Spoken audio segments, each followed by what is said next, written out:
Ini adalah simulasi dari mesin bor tanah yang sangat canggih. Penasaran bagaimana bentuk aslinya?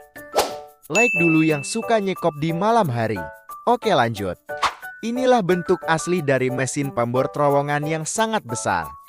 Mesin ini dikenal dengan kecepatannya dalam menggali sebuah terowongan sehingga dapat mempersingkat waktu pengerjaan sebuah proyek. Selain itu, mesin ini didesain untuk efisiensi dan keamanan dalam proses penggalian terowongan.